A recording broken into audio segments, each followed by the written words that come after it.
Hello and welcome to Dining with Death, where we discuss infamous cases of death and murder that have an element of food to them, and then we cook the food from the case. I'm Stacy Lee. Let's begin. Today we're going to discuss what has become known as the Burger Chef murders. On Friday, November 17, 1978, 4 employees of the Burger Chef restaurant in Speedway, Indiana disappeared. The next afternoon, hikers found the bodies of all 4 missing people over 20 miles away in the woods of Johnson County. Sometime between closing time at 11 p.m. and midnight on a cold, late fall evening, 4 employees of Burger Chef restaurant vanished. Assistant manager Jane Freet, 20, Daniel Davis, 16, Mark Flemons, 16, and Ruth Ellen Shelton, 18, all vanished. Just after midnight, a teenage boy who was an employee at the Burger Chef pulled into the parking lot and noticed that the lights were all on. So he figured his coworkers were still inside cleaning up and decided to go in and say hello. He noticed that the back door was open and he thought that was strange. And when he entered, he realized the store was empty and the cash register's drawers were on the floor. Oof. Not a good thing. Initially, the police did not consider the case to be serious. They thought it was a petty crime and a case of embezzlement, and they thought, well, there's $581 missing. That's the equivalent to about $2,300 today. So, it's a little chunk of change. Police made the assumption that the pilfered cash had been used by the kids to go partying that night. That's a lot of party in Indiana, right?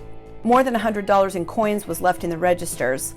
The purses and the jackets of the missing kids had been left in the shop, so the petty theft theory initially seemed most likely, and then the scene was cleaned up by employees early Saturday morning. What? 4 people have disappeared and you just send in the crew to clean it up on Saturday morning? This was a long time ago, I get it, but it seemed a little odd to me, I'm sorry. When the 4 employees did not show up on Saturday morning and did not return home, concerns grew. You think? Jane Freet's Vega was found partially locked in town. It was then that the theory of an abduction began to form. Betty Elwinger, a Speedway police officer who was eventually assigned to the case, admitted, "We screwed it up from the very beginning. Not only was the restaurant cleaned up and allowed to be reopened, but no photographs were taken beforehand, effectively eliminating all potential evidence at the crime scene." The following Sunday afternoon, hikers found the bodies of the 4 missing employees over 20 miles away in Johnson County. Both Davis and Shelton had been shot execution-style numerous times with a .38 caliber firearm. Freet had been stabbed twice in the chest, and the handle had broken off and was missing. The blade was later discovered during an autopsy. Flemons was later determined to have been bludgeoned, possibly with a chain, and died from choking to death on his own blood. They're just kids. All 4 victims were still wearing their Burger Chef uniforms. I don't know why, but that is so sad to me. I worked at Burger King as a kid, and it's like you're in your little uniform, you're doing your little job, and then somebody takes you out and murders you in the woods. On the night of the murders, a 16-year-old eyewitness saw 2 suspicious men in a car outside the Burger Chef just before closing. Both men were white and in their 30s. One man had a beard, and the other one was clean-shaven with light-colored hair. The police had models of the suspects created in clay to assist the investigation, as well as sketches drawn by a sketch artist. From the beginning, this was a confusing case, and there didn't seem to be a clear reason why someone would want to murder all of these young people, working in a fast food joint. The fact that the kidnappers had murdered them in 3 different ways seemed to suggest they hadn't planned on murdering anyone in the first place. For decades now, there has been one lead after another. They never go anywhere. No suspects have been convicted, and to this day, no one knows who killed the Burger Chef employees. Let's talk a little bit about Burger Chef. It had, hands down, the most adorable, now retro artwork you have ever seen. Seriously, it makes me want to open a burger restaurant just so I can steal these cute designs. They're super cute. I'm happy all this artwork has been preserved because Burger Chef restaurants are no longer in business. It was an American fast food chain that opened in 1954 in Indianapolis, Indiana, and it expanded throughout the United States, and at its peak in 1973, there were 1,050 locations, including some in Canada. The chain featured several signature items such as the Big Chef and the Super Chef hamburgers, curiously spelled chef, S-H-E-F, and not chef like the word chef in the title. I don't know why that is. In 1982, the General Foods Corporation, owners of the Burger Chef trademark and name, divested itself of the restaurant chain and sold to the owner of Hardee's. The final restaurant to carry the original name of Burger Chef closed in 1996. Being from the West, I never ate at a Burger Chef. We didn't have those, even though I am plenty old enough to have eaten at one. But if you did and you have memories, comment or let me know. I'm just curious about this place. It just seemed like a really great local restaurant that I'm sure a lot of people have good memories of. So today I'm going to make, using the photo, my version of the Big Chef. And then I'm going to make kind of a non-traditional hamburger that's probably going to make some hamburger purists mad, but it tastes really good. So let's get ready to make what probably was, for at least one, if not all of these kids, their last meal as we go dining with death. We are ready to cook. Let's make some burgers. Let's get some onion slices. I know a lot of people like purple onion on their burgers, but sometimes they're just a little too strong for me. I love a purple onion, I do, but it's like, you know, are you going anywhere for the next 3 days? Because your breath is. Okay, let's prepare our toppings. I'm gonna slice some white sweet onion kind of thin. And then for the Big Chef, it looks like they are using kind of chopped lettuce. So I'm gonna chop some of that up kind of fine. And then for our non-traditional hamburger, I'm just gonna use whole leaf lettuce. So just get a couple of nice leaves here and prepare those to top the other burger with. I like a nice thick slice of beautiful tomato.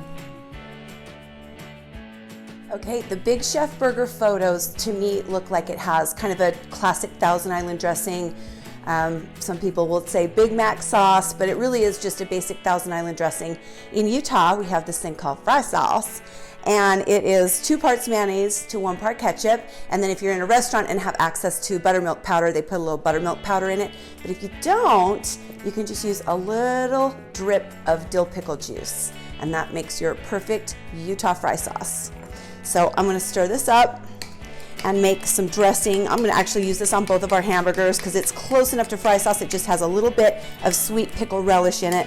But basically it's the same thing. Mayonnaise, ketchup, sweet pickle relish, and that kind of makes your fast food restaurant style sauce. Okay, the Big Chef is a double patty hamburger. So I've got 2 portions here of high-fat beef. I think this is 80-20, and we're gonna form 2 kind of thin, large patties like you would get in a fast food restaurant.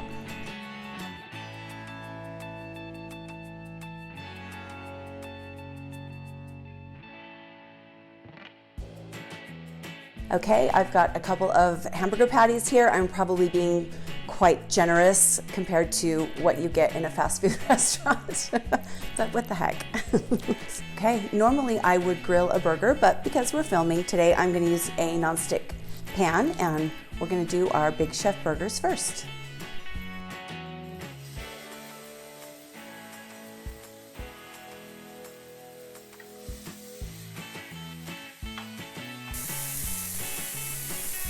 Just burger in a pan. I think at most fast food restaurants, they just probably come pre-seasoned, to be honest with you, but we'll give them a little kosher salt and a little black pepper.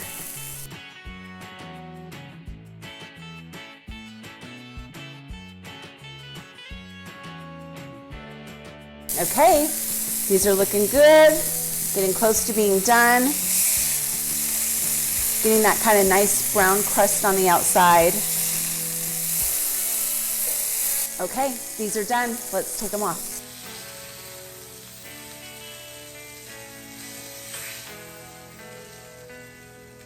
Let's get ready to make the Big Chef.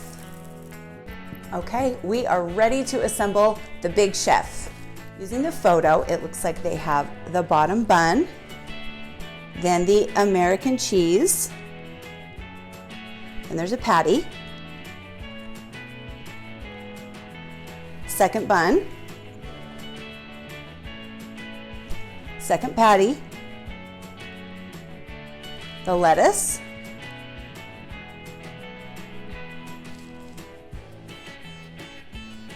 and I'm sure this probably isn't the way your sandwich looked when you got it. No shade to Burger Chef, but you know how it is. The sandwiches never look like they do in the picture. And then it looks like they've taken the special sauce, kind of put it around on the top, This is going to be a mess to eat. And the bun. And there you have it, the Big Chef from the Burger Chef restaurant chain. Okay, let's see if we can get a cross section and taste this.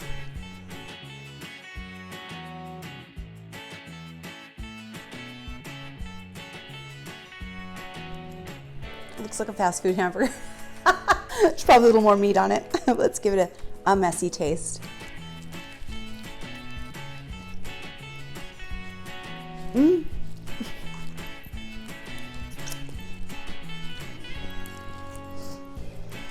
It tastes exactly like you would expect. It's got a little bit of a char grill to it, probably more than it should because of the flat iron pan. The little bit of American cheese kind of sticks to your teeth when you take a bite. The lettuce is crispy. You know, it's a good little hamburger. What can I say? I can see why they sold millions of these. Okay, let's put together this non-traditional burger, kind of a steakhouse burger. Got 2 pounds of ground beef, 2 eggs, a 1/4 cup of breadcrumbs, a 1/4 cup of A1 sauce, 1/8 of a cup of Worcestershire, 2 tablespoons of rosemary, a teaspoon of nutmeg, and then we're gonna salt and pepper this really well. I like to mix it as I go, especially with the drier ingredients. Add your breadcrumbs, give that a mix. Drop in your eggs, and then your Worcestershire. Put that A1 sauce in there, and add your dry seasonings, your nutmeg, your rosemary, and you are ready to mix this. Mix it up really, really well. Make everything come together. The wet and the dry ingredients get in there. And you have your big, beautiful steakhouse burger patty. Okay, here is our non-traditional burger patty. I call this kind of a steakhouse burger. To be really honest with you, it's closer to meatloaf than it is to a burger, but people really like these. They enjoy having something a little bit different. It's more of like a $12 burger, you know, kind of comes on a brioche bun that I'll show you a little bit later. So anyway, it's a big boy. Let's get him cooked.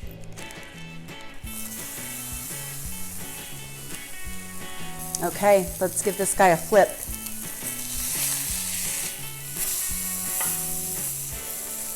Kind of enough for 4 sliders, three sliders. And that right there is kind of why I wouldn't normally do something like this in the pan, because of the Worcestershire and the A1 sauce and other things that have a lot of sugar in them. Those things tend to get a little dark, so you have less of that happening on a grill. But for today, hey, this works. Okay, let's take this steakhouse burger off. Looking a little darker than what you would want to serve in a restaurant, but again, that is because of the surface area of the pan versus the grill. It's still gonna taste really good. Okay, let's assemble what I guess we're calling our steakhouse burger. Let's take our beautiful brioche bun. Let's put down some lettuce. Slice of onion.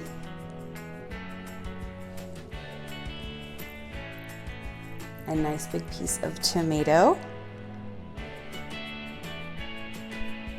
Our burger. Let's give it some nice dill pickles. And I know these look small, it's because I'm picky about pickles. And I cut them myself. Let's give this some ketchup and mustard. In Utah, I'm not gonna lie, when you're raised on fry sauce, that's normally what you put on your burgers. But on a steakhouse burger, this one's got so much seasoning and added ingredients. I think this is going to be perfect.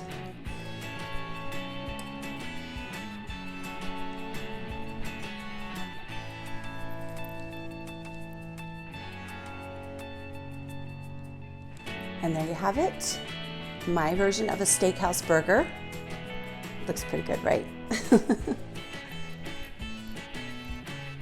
Let's cut this, see if we can give it a taste.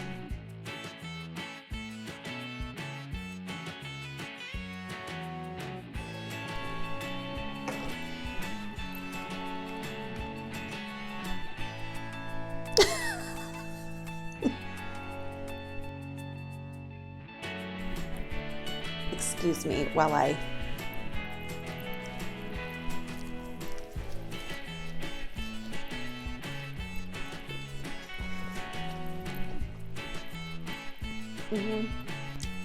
Yeah, that's a burger. You really taste the seasonings. What a big difference. The rosemary especially really pops out. It's such an earthy, herbal note, you know, with the beef. You really, really taste that. And I know this is gonna sound weird, but it tastes good with ketchup. The acidity and the sweetness of the ketchup with the rosemary is really good together. Of course, we could have put cheese on this. We could put blue cheese. We could put barbecue sauce. We could put onion rings. We could go crazy with this. But this is just a very basic version of a really good steakhouse burger if you're ever in the mood to make something a little extra fancy. Well, I hope we did the legacy of the Burger Chef chain of restaurants proud. It seems like a really great little place. I'm sure a lot of people had great family times and meals there. Just happened to be a place where something really terrible happened.